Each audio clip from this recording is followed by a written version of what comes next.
नमस्कार, स्वागत है आपको मार्केट टाइम्स टीवी में। देश दुनिया का पहला कमोडिटी बिजनेस चैनल जो आपको हर वक्त खबर देता है कमोडिटी से जुड़ी। आज हम बात करेंगे कृषि से जुड़ी हुई, क्योंकि यहाँ पर अध्यादेश को लेकर लगातार बवाल देखने को मिल रहा है और कृषि अध्यादेश पर इतना बवाल क्यों हो रहा है इसके बारे में हम जानना चाहते हैं। क्या वो कमियां हैं जिसकी वजह से कृषि अध्यादेश पर ये बवाल हो रहे हैं और ये कृषि अध्यादेश जो लेकर आया सरकार, इसका मतलब क्या है और कृषि अध्यादेश है क्या, ये भी आज जानने की कोशिश करेंगे कि आखिर विरोध किस बात का चल रहा है और सरकारों की अपीलें क्या है जो सरकार दलील दे रही है कि हमने ये चीजें करी हैं और उसके साथ ही यहाँ पर क्या देखने को मिल रहा है। सबसे पहले कृषि अध्यादेश की बात करें अगर हम, तो कृषि उपज व्यापार व वाणिज्य बिल 1/2020 जो पास किया गया है, वहां पर विपक्ष की आपत्ति यहाँ पर देखने को मिली। कृषि उद्योग का हो जाएगा कॉन्ट्रैक्ट फार्मिंग के नाम पर निजीकरण, यहाँ पर विपक्ष की आपत्ति जता रही है इस अध्यादेश को लेकर। उसके साथ ही विपक्ष की आपत्ति ये भी जता रही है विपक्ष की छोटे किसानों के लिए नुकसानदेह हो सकता है खेती करना, ये यहाँ पर विपक्ष ये आपत्ति जता रही है। इसके साथ ही यहाँ पर सरकार की दलील क्या है वो भी जान लेते हैं। अगर सरकार जो दलीलें कर रही है, सरकार का दलील है इस अध्यादेश को लेकर कि न्यूनतम समर्थन मूल्य यानी मंडी व्यवस्था वही रहेगी, चालू रहेगी। एमएसपी के तहत लगातार फसलों का खरीदारी किया जाएगा। उसके साथ ही सरकार ये भी दलील कर रही है इस अध्यादेश को लेकर कि धुलाई और मंडी शुल्क जैसी लेन देन की लागत से ही मिलेगी राहत, सरकार ये यहाँ पर दलील दे रही है। उसके साथ ही दूसरे अध्यादेश की अगर हम बात करते हैं, यहाँ पर जिस हिसाब से लगातार इस बिल के ऊपर दलीलें और उसके साथ ही सरकार अपनी अपील करी जा रही है, अपील ये भी की जा रही है सरकार की तरफ से कि उपज मन चाहे दाम पर हर जगह पर बेच सकता है, हर जगह पर अपने बेचने की स्वतंत्रता यहाँ पर किसानों को दी जा रही है। इस बिल के हिसाब से किसान कहीं भी खरीद सकता है और सीधे अपने बिचौलियों को ख़त्म कर देगा और बिचौलियों के ज़रिए वो सीधा कंज्यूमर तक पहुँच सकता है और वहाँ पर किसान अपनी फसल को बेच सकता है। इसके साथ ही सरकार की दलील ये भी है प्रतिस्पर्धा डिजिटल व्यापार को कृषि क्षेत्र में सीधे प्रवेश का लाभ भी मिलेगा, सरकार ये दलील भी कर रही है। लेकिन इसके साथ ही विपक्ष लगातार इसकी आपत्ति जता रही है और विपक्ष के साथ साथ किसान भी इसके साथ आपत्ति जता रही हैं। यहाँ पे सरकार की दलील ये भी है कि किसानों को लाभकारी मूल्य मिलने से उसकी आय में भी सुधार होगा, जो मोदी सरकार लगातार 2024 तक 2025 तक आय दोगुनी करने की बात कर रही है। उसके साथ ही दूसरे कृषि अध्यादेश की बात जानते हैं। यहाँ पर जो कृषक कीमत आवश्यक और कृषि सेवा पर करार बिल जो ये पेश किया गया है, इसके ऊपर विपक्ष जो आपत्ति जता रहा है वो जता रहा है कि नए कानून से किसान अपनी ही ज़मीन पर मजदूर बन जाएगा। ये विपक्ष लगातार इस चीज़ को लेकर आपत्ति जता रहा है इस बिल को लेकर। उसके साथ ही विपक्ष की आपत्ति ये भी है कि यहाँ पर बताया जा रहा है, विपक्ष ने ये भी बोला है कि यहाँ पर फसल उगाने के तौर तरीके से लेकर अन्य सब बातों के कंपनियों का हस्तक्षेप होगा यहाँ पर। इस वजह से ये विपक्ष लगातार इसकी भी आपत्ति जता रही है। उसके साथ ही कॉन्ट्रैक्ट फार्मिंग की वजह से यहाँ पर वैज्ञानिक खेती खत्म हो जाएगा, जो लगातार यहाँ पर खेती की जाती है, और पारिक्रम कृषि जाएगा और पारंपरिक कृषि ज्ञान जो लगातार सालों से फसल उगाते आ रहे हैं किसान, वहाँ पर इनको इन मुश्किलों का सामना करना पड़ सकता है, जो यहाँ पर विपक्ष आपत्ति जता रहा है। उसके साथ ही सरकार की जो अपील यहाँ पर देखने को मिल रही है, प्रतिस्पर्धा तरीके से किसानों का संरक्षण देगा, सरकार ये दलील पेश कर रही है। किसानों के लिए सशक्तिकरण में भी मदद करेगा, सरकार की ये भी दलील आ रही है और सरकार लगातार इस चीज़ के बारे में बता रही है। लेकिन उसके बावजूद ये विपक्ष आपत्ति जता रहे हैं और यहाँ पर इस बिल को लेकर काफ़ी दिक्कतें भी देखने को मिल रही है। किसान फसल को लेकर जोखिम कम होगा, किसानों का फसल को लेकर यहाँ पर जोखिम कम होगा, ये सरकार दलील कर रही है कि यहाँ पर किसानों को दिक्कतों का सामना नहीं करना पड़ेगा, खरीदार ढूंढने के लिए कहीं जाना नहीं पड़ेगा, किसान यहाँ पर अपने खरीदार खुद ही ढूंढ सकते हैं, सरकार ये भी दलील कर रही है किसानों को लेकर इस बिल में। उसके साथ ही यहाँ पर आगे और देख लेते हैं और कौन सी जो नियम आए हैं। आवश्यक वस्तु अधिनियम बिल यानी एसेंशियल कमोडिटी एक्ट 1955 से जो लगातार लागू था, उसमें से भी किसानों को एमएसपी सिस्टम से मिल रहा सुरक्षा वेतन, यहाँ पर जो ये विपक्ष आपत्ति जता रहे हैं। उसके साथ ही खाद्य वस्तुओं की कीमत पर नियंत्रण की व्यवस्था नहीं रहेगी, एक विपक्ष यहाँ पर आपत्ति इसके बारे में भी जता रहा है। उसके साथ ही यहाँ पर जो देखने को मिले, जो सरकार इसके तरीके से दलील लगातार देखने को मिल रही है और यहाँ पर विपक्ष की आपत्ति ये भी है कि बड़े पैमाने पर जमाखोरी को बढ़ावा मिलेगा और महंगाई भी बढ़ने के चांसेस यहाँ पर है। यहाँ पर जो विपक्ष की आपत्ति इस चीज को भी देखने को मिल रही है, किसानों को बिचौलियों का लाभ होगा। किसानों की जगह विपक्ष ये आपत्ति कर रही है कि किसानों की बजाय बिचौलियों का लाभ होगा। हालांकि सरकार ये दलील कर रही है कि बिचौलियों को यहाँ से खत्म किया जाएगा। यहाँ पर बिचौलियों की बात विपक्ष भी कर रही है, लेकिन उनका कहना है कि यहाँ पर किसानों को मुश्किल होगा और बिचौलियों का लाभ होगा। विपक्ष की आपत्ति, यहाँ पर संशोधन के बाद कमजोर हो जाएगा कानून और जमाखोर होंगे निरकुशल।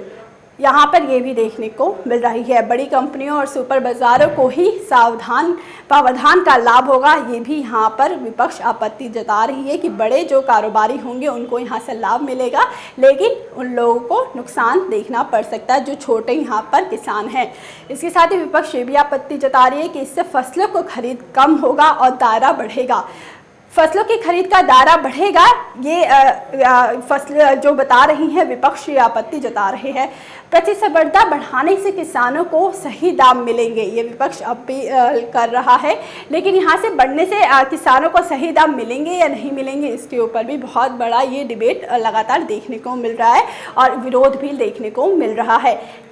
किसानों को सही दाम मिलेगा या नहीं मिलेगा। उसके साथ ही यहाँ पर आवश्यक वस्तु अधिनियम के तहत जो ये देखने को मिल रहा है, किसानों को सही दाम मिलने की विपक्ष आपत्ति तो जता रहा है, लेकिन किसान सरकार की जो दलीलें सामने देखने को मिल रही है, सरकार यही बता रही है कि एमएसपी के तहत यहाँ पर किसानों को अच्छा मूल्य मिलेगा, एमएसपी के तहत यहाँ पर किसानों को भाव अच्छे मिलेंगे। तो किसान यहाँ पर इस चीज़ को समझे कि एमएसपी के तहत यहाँ पर अच्छा दाम मिलेगा। हमारे साथ इस चर्चा में जुड़ेंगे दो खास मेहमान जो आज बताएंगे कि आखिर ये अधिनियम क्या, जिस हिसाब से हमने आपको बताया कि विपक्ष जो दलील कर रहा है, क्या ये विपक्ष जो आपत्ति जता रहा है और सरकारें जो दलील कर रही हैं, क्या इससे थोड़ी संतुष्ट है जो सरकारें दलील कर रही हैं, क्या ये विपक्ष मानने को तैयार नहीं है। हमारे साथ जुड़ेंगे किसान के प्रदेशाध्यक्ष यहाँ पर जो बताएंगे आपको कि जिस हिसाब से हमने ये आंदोलन देखा, इस आंदोलन को जितना बढ़ावा देखने को मिला। हालांकि आपको बता दें हरसिमरत कौर बादल ने भी इसी अध्यादेश के चलते अपनी केंद्रीय मंत्री की सीट से इस्तीफा दे दिया। उनके इस्तीफा को हालांकि मंजूर भी कर दिया गया।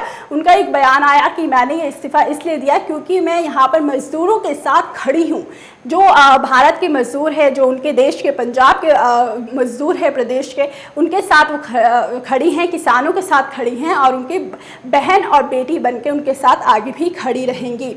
इसके ऊपर हमारे साथ जुड़ेंगे सुरेश अग्रवाल जी भी, जो बताएंगे दाल मिल एसोसिएशन के प्रेसिडेंट है, जो यहाँ पर वो भी बताएंगे कि जिस हिसाब से ये लगातार अध्यादेश के खिलाफ ये विरोध चल रहा है, इस विरोध को कैसे रोका जा सकता है, क्या वो चेंजेस हैं, क्या वो अपनी राय रखना चाहते हैं। यहाँ पर किसान से हमारे साथ जुड़ेंगे प्रदेशाध्यक्ष जो आपको बताएंगे कि क्या ये अपील जो हो रहा है इसके बारे में कैसे इस चीज़ को ख़त्म किया जा सकता है और कैसे किसानों को अच्छा मूल्य देने की लगातार सरकार बात करी है, वो कैसे मिलेगा। इस वक्त हमारे साथ जुड़ चुके हैं प्रदेशाध्यक्ष किसान यूनियन के, उसके साथ ही सुरेश अग्रवाल जी भी जुड़ चुके हैं, जिनसे हम जानेंगे कि आज जिस हिसाब से देखने को मिल रहा है ये आंदोलन लगातार बढ़ रहा है, तो इस आंदोलन को कैसे कम किया जा सकता है। हमारे साथ प्रदेशाध्यक्ष शाहिद मंजूर जी हैं। स्वागत है सर, स्वागत है आप दोनों ही गेस्ट का अपना इस शो में। सबसे पहले शाहिद मंजूर से आपसे जानना चाहेंगे, आप खुद एक किसान है, प्रदेशाध्यक्ष हैं, तो आपके हिसाब से कौन सी वो चीज़ें लगती हैं जहां पर सरकार थोड़ी कम रहेगी जिसकी वजह से ये विरोध लगातार जारी है। सबसे पहले तो आपके चैनल का धन्यवाद जी, और साथ साथ उन किसानों को धन्यवाद जो इस आंदोलन में बढ़ चढ़ कर हिस्सा ले रहे हैं, और साथ के साथ धन्यवाद उस बेटी को, उस बहन को जिसने इस सरकार से अपना इस्तीफा देकर किसानों के बीच पहुंची। जी, सर्वप्रथम मैं बताना चाहूंगा, महात्मा गांधी जी ने 1947-48 में कहा था कि जिस भूखे को रोटी मिल जाए और वो रोटी भगवान के बराबर होती है, भगवान से कम नहीं होती। जब एक भूखे को रोटी के लिए भगवान कह दिया गया और उस रोटी को पैदा करने वाले को क्या कहेंगे। शायद भगवान से बड़ा दर्जा उन्होंने किसान को दिया, उस किसान को दिया जो रात के अंधेरे में, भरी दोपहरी में कड़ी मेहनत करके अन्न पैदा करता है। अन्न पैदा करने के बाद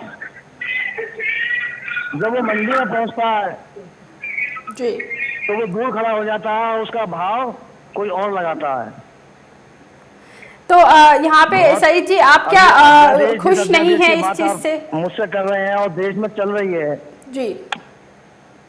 वो अध्यादेश जिसमें एक काला अध्यादेश है, लेकिन कोई सरकार का नहीं किसी इंटरनेशनल दबाव में आकर पास कराना चाहती है, समझ में नहीं आता। तो वो इस देश की जनता के चुने हुए नुमाइंदे हैं या विदेश के बनाए हुए प्रधानमंत्री या मंत्री है। जी। बड़ा दुर्भाग्य है और मुझे कहना पड़ रहा है आज आंदोलन हो रहे हैं, और आंदोलन क्यों हो रहे हैं? इसी सरकार को चुने हुए हमें कितने दिन हुए हैं, और वही सरकार हमारे लिए काले कानून लेके आ रही है। तो आप इस अध्यादेश को एक काला कानून मानते हैं? ये काला, अगर काले से भी कोई बड़ा शब्द काले के लिए होता तो मैं उसे मानता हूँ, वो शब्द है। तो यहाँ से मतलब आपका मानना है कि किसान जो ये विद्रोह कर रहे हैं बिल्कुल सही विद्रोह कर रहे हैं, और यहाँ पर किसानों को काफी मुश्किलों का सामना करना पड़ सकता है अगर ये बिल पास हो जाता है, इस बिल को मंजूरी मिल जाती है और ये सच में ये आगे तक पेश हो जाता है। तो क्या किसान यहाँ पे इसको समझने की कोशिश करेंगे या यहाँ पर किसान इस चीज को आगे भी विरोध करते रहेंगे? देखिए, समझने के लिए तो थोड़ा क्या इन्होंने, अब इन्होंने बैक से दरवाजे से लेके आते हैं, कानून बनाते हैं, उन्हें संसद में बहुमत के बल पर पास करा ले जाते हैं। ये अगर इसमें अच्छा कानून था तो एक आम धारणा बनाते, हम लोगों के बीच ले जाते और आम राय ली जाती। उसके बारे में इन्होंने आम राय बनाने की आवश्यकता महसूस नहीं की। कहीं ना कहीं ये विदेशी WTA के दबाव में है, और वो अपने जितने भी वैसे कानून है जो पहले लागू नहीं हो पाए, पहले भी ऐसी कोशिशें होती रही हैं, लेकिन किसानों के दबाव में लागू नहीं हो पाए थे। ये सरकार फिर खिलवाड़ कर रही है और वो कानून पेश करना चाह रही है जो कभी किसान के हित में हुए ही नहीं है, ना होंगे। जी, हमारे साथ यहाँ पे सुरेश अग्रवाल जी भी जुड़े हुए, दाल मिल एसोसिएशन के प्रेसिडेंट हैं वो। सुरेश जी, आपसे जानना चाहेंगे, जिस हिसाब से अभी इन्होंने बताया कि इसको सीधा उन्होंने काला कानून का नाम दे दिया है। सुरेश जी, आपको क्या लगता है जो ये अध्यादेश पेश हुआ है, क्या इसमें किसानों के हित में कोई भी ऐसा निर्णय नहीं लिया गया जिसकी वजह से किसान इतना आक्रोश दिख रहा है किसानों के बीच में और किसान लगातार विरोध कर रहे हैं इसका? सुरेश जी। नहीं, देखिए, सबका अपना अपना मत होता है। काला कानून और सफेद कानून दोनों अलग अलग परंपरा है जी। किसान को वाजिब मूल्य मिले ये हर सरकार चिंता करती है, मगर उस पर अमल करने में बहुत समय लगता है जी।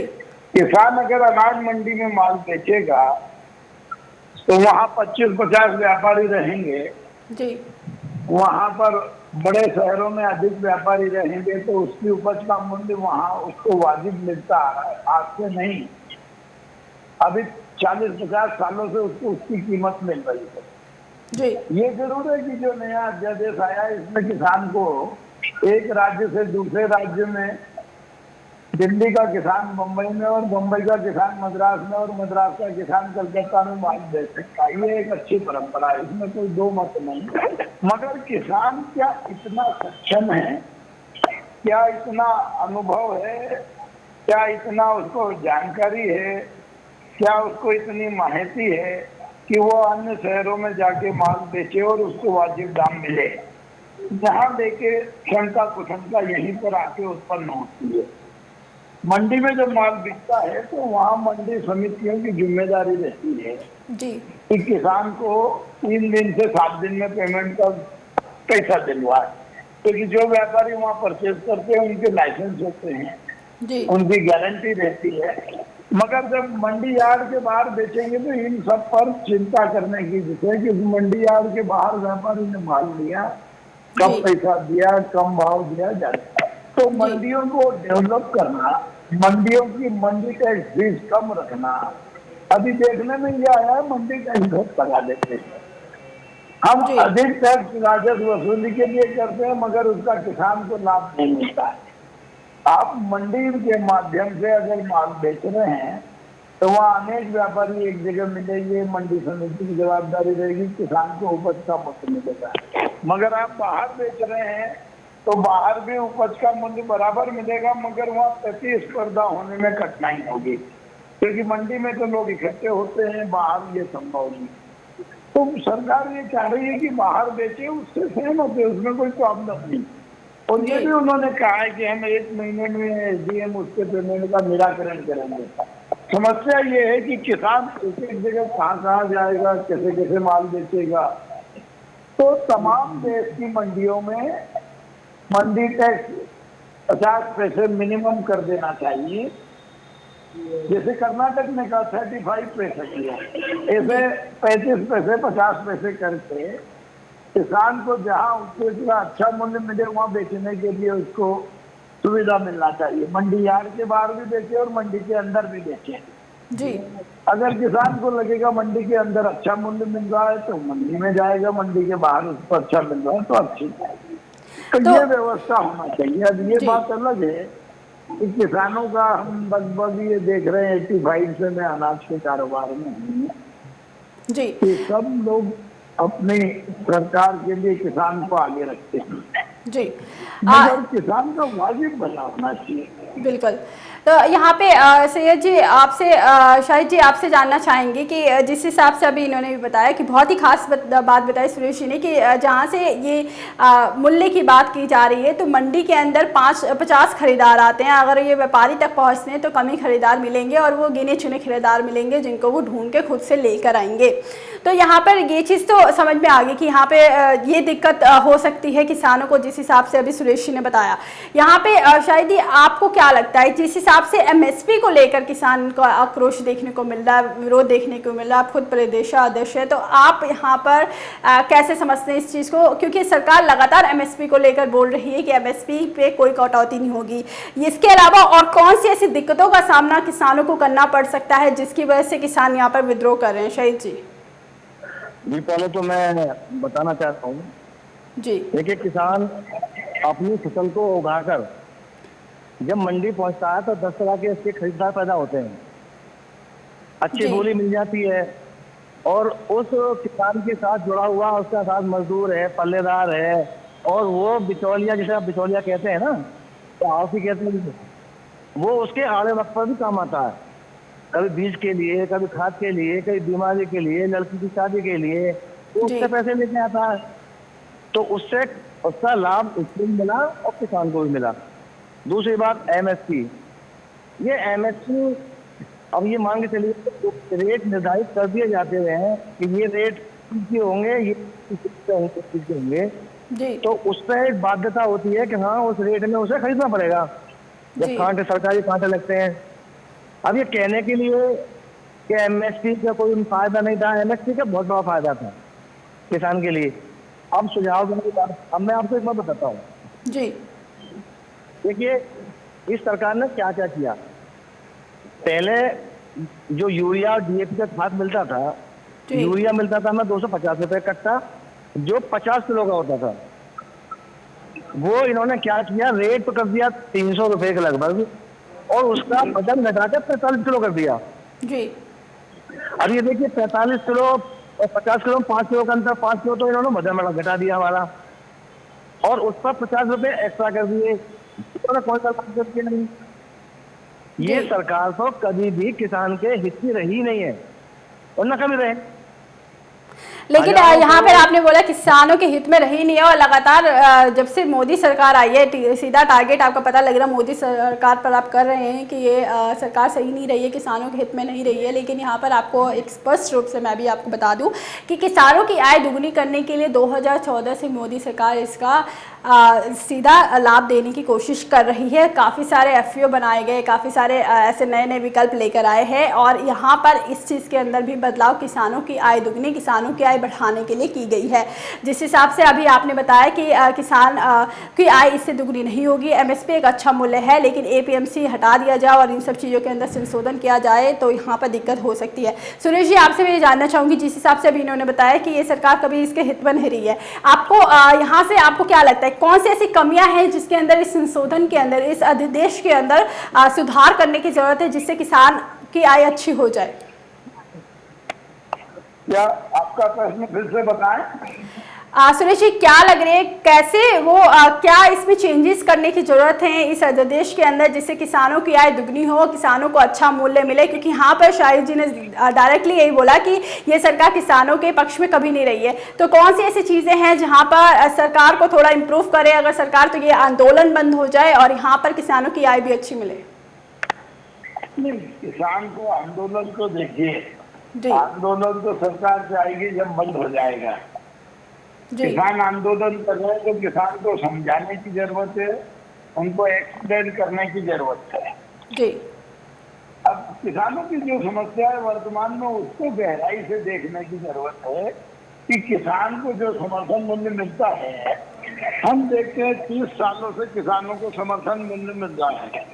जी अब वो समर्थन मूल्य से किसान का भला नहीं होता है, क्योंकि उससे ज्यादा उसको कीमत मिलना चाहिए। क्योंकि हम हमेशा किसान को उतना पैसा देना चाहते हैं जिसमें उसका घर का जीवन यापन भी कठिनाई से हो सके। जी हम इस बात की कभी चिंता नहीं करते हैं कि किसान का जीवन यापन अच्छा हो, वो आधुनिक खेती करे, आधुनिक उपकरण लाए, बड़ी बड़ी मशीनों से खेती करे, जिस प्रकार कनाडा और ऑस्ट्रेलिया में होती है, उन सबके विषय में हम चिंता नहीं करते। हम चिंता ये करते हैं कि भाई इसमें किसान का नाम ले और आगे चलते हैं। आज किसान को जो पिछले 2 साल से चने का MSP भी नहीं मिल रहा है, सरकार ने खरीदी की है, ठीक है, हम ये मानते हैं 200 रुपये साल MSP बढ़ता है। मैं आपको एक बात से निजूंगा कि 200 रुपये साल से ज्यादा तो बिजली का, दवाई का, मजदूरों का, पानी का, सिंचाई का, निंदाई का, गुड़ाई का खर्चा हो जाता है। तो MSP को सही करने की जरूरत है। MSP अभी बहुत कम है, तो सरकार को MSP बढ़ाना चाहिए और किसान का माल हर समय MSP पे खरीदना चाहिए। अभी पिछले 2 साल में देखने में आया कि मूंग तो खरीदी थी सरकार ने, मगर उसकी क्वांटिटी बहुत कम कर दी। 15 कुंटल 20 कुंटल, अब किसान 100 कुंटल मूंग पैदा करता है, खरीदते 15 कुंटल है। तो ये सब जिनाई को आप लोगों को हमको चिंता करना चाहिए कि किसान को उसकी उपज का वाजिब मूल्य मिले। ये क्या सारी सरकार कहती डबल देंगे, मगर एक भी सरकार नहीं दे पाई। पिछले 35 साल में कांग्रेस बीजेपी सभी डबल देने में सफल नहीं हुए। तो इस बात की चिंता करनी चाहिए कि किसान और किसान के साथ जो मजदूर काम करते हैं खेत में या खेती पर जो निर्भर रहते हैं, उनके उत्थान के लिए, विकास के लिए समर्थन मूल्य हमेशा जारी रखना चाहिए और उसको बढ़ाना चाहिए। बीच में प्रधानमंत्री जी ने मूंग का समर्थन मूल्य बढ़ाया था 1 साल, मगर उसके साथ तुअर का, चने का, उड़द का, मसूर का समर्थन मूल्य उतना नहीं बढ़ा। तो इस पर चिंता करना भारत सरकार को चाहिए कि किसान को अगर अच्छा समर्थन मूल्य मिलेगा तो उसके बच्चे अच्छे पढ़ने से आएंगे, भविष्य बनेगा, खेती का खर्चा कंट्रोल होगा। सुरेश जी, यहाँ पे आपको टोकना चाहूंगी, जो आप समर्थन मूल्य की बात कर रहे हैं, यहाँ पर नरेंद्र मोदी जी ने भी कल ये बयान दिया जिसमें बताया गया स्पष्ट रूप से कि समर्थन मूल्य यानी MSP पर कोई भी इफेक्ट नहीं आएगा। MSP के तहत जैसे अभी तक खरीदारी होती आई है, आगे भी बढ़ती रहेगी, ऐसी खरीदारी होगी। और MSP के अलावा यहाँ पे और भी मुद्दे हैं। अगर कॉन्ट्रैक्ट फार्मिंग की तरफ जाए तो यहाँ पे मैं शाहिद जी से जानना चाहूंगी, शाहिद जी आपको क्या कॉन्ट्रैक्ट फार्मिंग को लेकर भी एक डर है किसानों के अंदर? क्योंकि आपको बेहद अच्छे से पता होगा, क्योंकि खुद आप किसान हैं और किसान संस्था से जुड़े हैं। तो यहाँ पे कॉन्ट्रैक्ट फार्मिंग को लेकर यहाँ पे क्या डर लोगों के अंदर देखने को मिल रहा है, किसानों के अंदर? देखिए, किसान का बेटा हूँ जी, और खेती किस तरह से की जाती है मैं अच्छे से जानता हूँ, मैं पढ़ा लिखा भी हूँ जी, ऐसे नहीं है मनपा में। ये सरकार नकली चीज को तो रोक नहीं पाती। जो मार्केट में असली आने से पहले नकली आ जाती है, जिससे हम छिड़काव वगैरह करते हैं, पेस्टिसाइड जी, और वो बीज असली बीज है। ये क्यों नहीं अपने किसी ऐसे से दिया करें, कहाँ यही बोना है और ये अच्छी चीज है, इसे लगाइए। वो असली आ नहीं पाता, नकली मार्केट में आ जाता, नकली पहले बिक जाता सस्ते के चक्कर में। तो ये हमें ये गुणात्मक चीजें हैं। दूसरा, अब ये कहते हैं किसान अपनी फसल कहीं बेच सकता है। अब मुझे बताइए, नासिक का किसान 2 रुपये किलो में, 2.5 रुपये किलो में प्याज बेच रहा है, उसको क्या उसके पास कन्वेंस है, क्या उसके पास ऐसी चीजें हैं, ट्रैक्टर है, अगर ट्रैक्टर भी लेता है तो लोन से लेता है, और जिसकी जमीन आड़ करने के लिए उसे बैंक में गिरवी रखनी पड़ती है। जी ऐसा मैं बाद में जाऊंगा, तो क्या वो दिल्ली आके अपना उसे बेचेगा, प्याज बेचेगा? मैं कपास का खेती करने वाला किसान हूँ, जी मुझे यहाँ उपज नहीं मिल पा रही, क्या मैं ऐसे बम्बई जाके बेचूंगा? और अगर बम्बई जाके बेचूंगा तो मैं ले जाने से साधन क्या होगा? कुछ इस तरह की बातें हैं। सेब का किसान हूँ, या मान लीजिए कोई किसान है कश्मीर का, तो वो कश्मीर में ही बेचना चाहेगा या उस अपने लेके आके बम्बई या महाराष्ट्र में या पुणे में या दिल्ली में आके बेचेगा? उसके पास साधन क्या होंगे? एक ट्रैक्टर है मेरे पास जिससे मैं खेती करता हूँ, उसे मैं खेती में लगाऊं या फिर एक कमर्शियल वाहन लेके और उसका माल अपना भरूं, मंडियों में पहुंचे वाला, दिल्ली जाऊं, मुंबई जाऊं, कर्नाटक जाऊं, वहां अपने फल को बेच लूं या अपने ये उपज का रेट लूं? जो बिल्कुल मुझे ये- आप कहना चाह रहे हो, मैं यहाँ पे दो ना उसे। जी जी अब यहाँ रही पे बात इसकी- जी शायद जी यहाँ पर एक और चीज़ ये भी है, जिस हिसाब से अभी आपने बताया कि यहाँ पर क्या अगर सरकार जिस हिसाब से बोल रही है कि बाहर राज्यों में जाके भी अपना मूल्य बेच सकती है, ये चीज़ अच्छी चीज़ है। जिस हिसाब से भी सुरेश जी ने भी यही चीज़ बोली कि ये चीज़ अच्छी है, लेकिन आपने भी ये सही मुद्दा उठाया कि जहाँ पर किसान कैसे इस चीज़ को आगे करेगा, क्या किसान इतना सक्षम है कि इतने दूर तक जाके और अपना माल बेच सके, क्योंकि उसको पहले ही मूल्य अच्छा नहीं मिला है, पहले उसके पास पैसे नहीं है, तो बेचने के लिए कहाँ जाएगा? ये चीज़ भी हमें समझ में आ रही है। सुरेश जी, आप खुद एक दाल मिल एसोसिएशन का प्रेसिडेंट है और काफ़ी इंडस्ट्रीज से आप जुड़े भी हुए होंगे। मैं आपसे ये जानना चाहूँगी, क्या यहाँ पर अब जिस हिसाब से सरकार बता रही है कि बिचौलियों को कम किया जाएगा और मंडी की जगह आप कहीं भी अपना माल बेच सकते हैं, तो क्या यहाँ पर जो इंडस्ट्रियलिस्ट होंगे तो क्या वो खुद आएंगे, व्यापारियों तक पहुँचने की कोशिश करेंगे जब मंडियों में उनको माल नहीं मिलेगा? क्योंकि पहले जो इंडस्ट्रीज थे वो मंडियों के अंदर, मिल वाले जो थे वो सारे मंडियों के अंदर जाके यहाँ पर करते थे, तो अगर वो मंडियों के अंदर नहीं जाएंगे तो क्या वो किसी किसान के पास डायरेक्ट पहुंचने की कोशिश करेंगे ताकि किसानों का वो माल ले सके? क्योंकि यहाँ पर इंडस्ट्रीज को भी दालों की ज़रूरत है और किसान को भी बेचने की ज़रूरत है। क्या इन दोनों का डायरेक्ट एक कनेक्शन बनता हुआ नज़र आ रहा है इस अध्यादेश के बाद? सुरेश जी।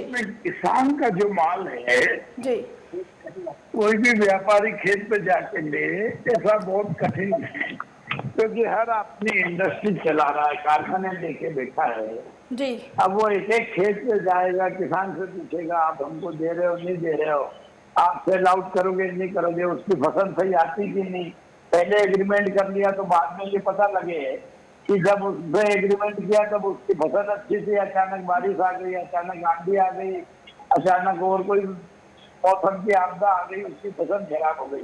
तो इन सब में अभी इंडिया में अगर कोई डेवलपमेंट हो तो वो अभी हमको नजर नहीं आता। ये जरूर है कि जो बड़े किसान होंगे वो व्यापारियों के यहाँ जाएंगे, उनसे बेचने की बात जी, करेंगे। यानी आपने सीधा यहाँ पर यही मुद्दा उठा दिया कि यहाँ पे जो बड़े व्यापारी होंगे उनको तो फायदा मिलेगा, लेकिन छोटे व्यापारियों का यहाँ पर एक बार मार खा सकते हैं। सही है सईद जी, आपसे मैं ये जानना चाहूँगी कि जिस हिसाब से अभी सुरेश जी ने भी बताया कि क्या क्या वो चीज़ें हैं जहाँ पर सरकार को कार्य करने की ज़रूरत है जिसके अंदर ये आंदोलन को रोका जाए। आप खुद किसान हैं, जैसे आपने बताया, किसान के बेटे भी हैं, आपको बखूबी पता है कि किसानी कैसे होती है, और उसके साथ ही आप एक किसान यूनियन से भी जुड़े हैं। तो मैं आपसे एक छोटा सा एक जवाब जानना चाहूँगी कि यहाँ पर किसानों को जो आक्रोश हो रहा है उसको कैसे कम किया जा सकता है, और सरकार को ऐसा क्या करने की ज़रूरत है जिससे इस संशोधन के अंदर, इस अध्यादेश के अंदर कौन सी वो चीज़ें सही करने की ज़रूरत है जिससे ये आंदोलन को रोका जाए, क्योंकि इससे किसानों को बहुत मुश्किलों का सामना करना पड़ रहा है। आपसे मैं 2 से 3 लाइन का जवाब चाहूँगी। शाहिद जी। जी, देखिए 2004 में स्वामीनाथन आयोग के गठन हुआ था जी अब इस सरकार ने स्वामीनाथन आयोग का गठन किया था, कोई किसान ने तो किया नहीं था।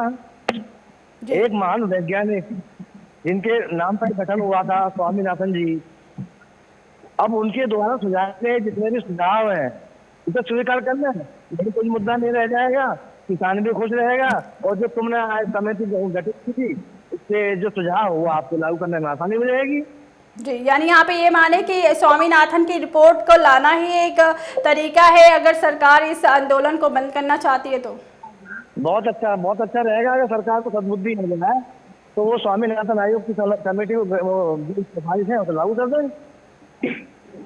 जी, स्वामीनाथन के यहाँ पर रिपोर्ट को लागू करने के यहाँ पे किसान लगातार बोल रहे हैं। सुरेश जी, आपसे भी एक से दो लाइनों में जानना चाहूंगी। जिस हिसाब से इन्होंने बताया अभी स्वामीनाथन की रिपोर्ट को लेकर इन्होंने एक बात कही, तो क्या आपको भी लगता है स्वामीनाथन की अगर रिपोर्ट आ जाती है, लागू करते हैं स्वामीनाथन की जो उन्होंने प्रॉपर एक रिपोर्ट काफ़ी अच्छी बनाई है जिसके अंदर MSP से लेकर सारी चीज़ों की, हालांकि सरकार ने MSP के तहत खरीदारी शुरू कर दी, उसमें से एक पॉइंट को उठाया गया लेकिन बाकी चीज़ों को नहीं उठाया गया, जो कि हम बांग्लादेश और ऑस्ट्रेलिया और बाकी जगहों पर भी ये देख रहे हैं कि स्वामीनाथन की रिपोर्ट लगातार लागू हुई है और उससे काफ़ी फ़ायदा भी हुआ है। तो आप भी चाहते हैं कि स्वामीनाथन की रिपोर्ट यहाँ पर लागू हो भारत के अंदर भी? स्वामीनाथन की रिपोर्ट जो है वो काफी डिटेल की है, उसको पूरा लागू करना किसी भी सरकार के लिए आसान बात नहीं है। बिल्कुल, क्योंकि उस रिपोर्ट में कई मुद्दे हैं और वो मुद्दे उन कंट्रियों के जैसे जापान है, ऑस्ट्रेलिया है, कनाडा है, बर्मा है, आधुनिक डेवलपमेंट जो इंडिया के बाहर हुआ है उसके भी कई पॉइंट है। तो हमारे यहाँ अभी किसान इतना पढ़ा लिखा इतना आगे जाके सोचे उसमें अभी समय लगेगा। फिर भी जो नई जनरेशन आ रही है वो खेती में कम रुचि ले रही है और दूसरे अदर बिजनेस में जाना चाह रही है। तो ऐसे में स्वामीनाथन रिपोर्ट को लागू करना पूरी तरह सरकार के लिए संभव नजर नहीं आता, मगर सरकार को ये चिंता जरूर करना चाहिए कि वो बैठे हैं और गुण गाते हैं किसान का नाम देते हैं, तो कम से कम ऐसी व्यवस्था करें कि किसान को खाद आसानी से उपलब्ध हो, खाद के रेट कम हो, फसल का दाम अधिक मिले, फसल का MSP बढ़ाने की जरूरत है, MSP पे फसल खरीदने की जरूरत है और किसान का जो नुकसान हो रहा है उस पर चिंतन करना चाहिए। तो थोड़ा आगे चल के 5-10 सालों में किसान की 10 से 15% तक सुधार आएगा। रहा सवाल आज के जो कानून का, इसमें बड़ी बड़ी कंपनियां अपने अपने शहर में ऑफिस खोलेगी, डिपो खोलेगी, वो किसान से माल लेंगे, उनको मंडी टैक्स नहीं लगेगा। तो सरकार को ये मंडी टैक्स पूरे देश में 50 पैसे कर देना चाहिए, तमाम मंडियों में 50 पैसे लागू कर देना चाहिए और किसान को स्वतंत्र करना चाहिए कि मंडी में माल बेचे या मंडी के बाहर, जहाँ उसको दाम अधिक मिले वो वहाँ विक्रय करे। ये चीज बिल्कुल आपने ये चीज मुद्दा उठाया भी और ये चीज लगातार सरकार भी बोल रही है कि ऐसा नहीं है कि यहाँ पर मंडियां बंद हो जाएंगी, मंडियां चालू रहेंगी और मंडियों के अंदर और मंडियों के बाहर भी आप सरकार ने एक विकल्प जारी किया है कि आप मंडियों के अंदर और मंडियों के बाहर किसी भी राज्य में यहाँ पर अपनी फसलों की खरीदारी और बिकवाली कर सकते हैं, बिकवाली यहाँ पर आप कर सकते हैं कहीं पर भी। बहुत बहुत धन्यवाद आप दोनों ही जानकारों का, आप हमारे साथ जुड़े और तमाम जानकारियाँ इस वक्त आपने हमारे दर्शकों को दी और जिस हिसाब से इस मुद्दे के ऊपर लगातार चर्चा चल रही है और लगातार इसका विरोध किया जा रहा है, इसके ऊपर हम भी यही चाहेंगे कि सरकार किसानों के हित में भी फैसला ले और लेकिन सरकार को यहाँ पर जो मजबूरी देखने को मिल रही है, सरकार को ये अध्यादेश उन्होंने पेश किया है लेकिन उसके बाद लगातार विरोध विपक्ष भी कर रहा है और किसान भी कर रहा है।